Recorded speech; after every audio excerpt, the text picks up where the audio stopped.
Hikayat Indra Bangsawan. Tersebutlah perkataan seorang raja yang bernama Indra Bungsu dari negeri Kobat Syahria. Setelah beberapa lama di atas kerajaan, tiada juga beroleh putra. Maka pada suatu hari, ia pun menyuruh orang membaca doa kunut dan sedekah kepada fakir dan miskin. Hatta berapa lamanya, Tuan Putri Siti Kendi pun hamilah dan bersalin 2 orang putra laki-laki. Adapun yang tua keluarnya dengan panah dan yang muda dengan pedang. Maka Baginda pun terlalu amat sukacita dan menamai anaknya yang tua Syahpri dan anaknya yang muda Indra Bangsawan.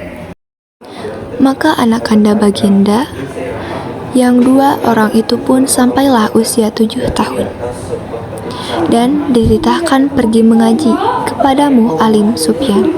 Sesudah tahu mengaji, mereka dititah pula mengaji kitab usul fikih hingga sorok tafsir sekaliannya diketahuinya. Setelah beberapa lamanya, mereka belajar pula ilmu senjata, ilmu hikmat, dan isyarat tipu peperangan. Maka Baginda pun bimbanglah, tidak tahu siapa yang patut dirayakan dalam negeri, karena anaknya yang kedua orang itu sama-sama gagah. Jikalau Baginda pun mencari muslihat, ia menceritakan kepada 2 anaknya bahwa ia bermimpi bertemu dengan seorang pemuda yang berkata kepadanya, Barang siapa yang dapat mencari bulu perindu yang dipegangnya, ialah yang patut menjadi raja di dalam negeri. Setelah mendengar kata-kata Baginda, Syahpri dan Indra Bangsawan pun bermohon pergi mencari bulu perindu itu. Mereka masuk hutan, keluar hutan, naik gunung, turun gunung, masuk rimba, keluar rimba, menuju ke arah matahari hidup. Maka datang pada suatu hari, hujan pun turunlah dengan angin ribut taufan. Kelam kabut, gelap gulita, dan tiada kelihatan barang suatu pun. Maka Syahpri dan Indra Bangsawan pun bercerailah. Setelah teduh hujan ribut, mereka pun pergi, saling cari-mencari. Tersebut pula perkataan Syahpri yang sudah bercerai dengan saudaranya Indra Bangsawan. Maka ia pun menyerahkan dirinya kepada Allah Subhanahu wa Ta'ala dan berjalan dengan sekuat-kuatnya. Beberapa lama di jalan, sampailah ia kepada suatu taman dan bertemu sebuah mahligai. Ia naik ke atas mahligai itu dan melihat sebuah gendang tergantung. Gendang itu dibukanya dan dipukulnya.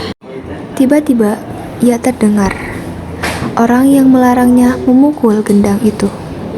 Lalu diambilnya pisau dan ditorehnya gendang itu. Maka Putri Ratnasari pun keluarlah dari gendang itu. Putri Ratnasari menerangkan bahwa negerinya telah dikalahkan oleh Garuda.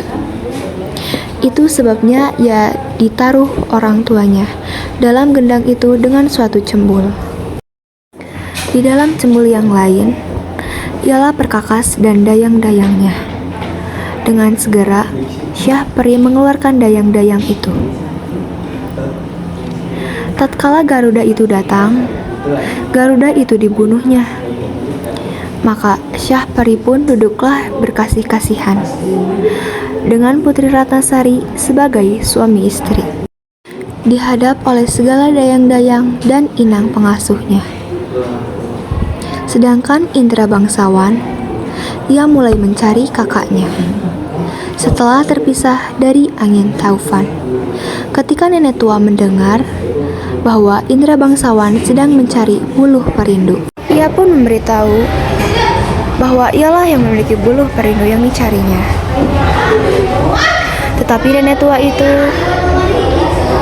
mengemukakan syarat. Kalau kamu mau, harus menyelamatkan rakyat negeri Antah Baranta. Indra bangsawan bertemu nenek tua itu di lorong Antah. Nenek tua itu bercerita tentang negeri Antah Baranta yang dipimpin oleh Raja Habir, dan harus menunggu Raja Habir membuat sayembara, maka dia akan menjadi suami kepada putrinya, Dewi Kumalasari. Setelah bersetuju dengan syarat nenek tua itu, dia segera pergi ke tengah jalan dengan menunggang kuda yang diberikan oleh nenek tua itu.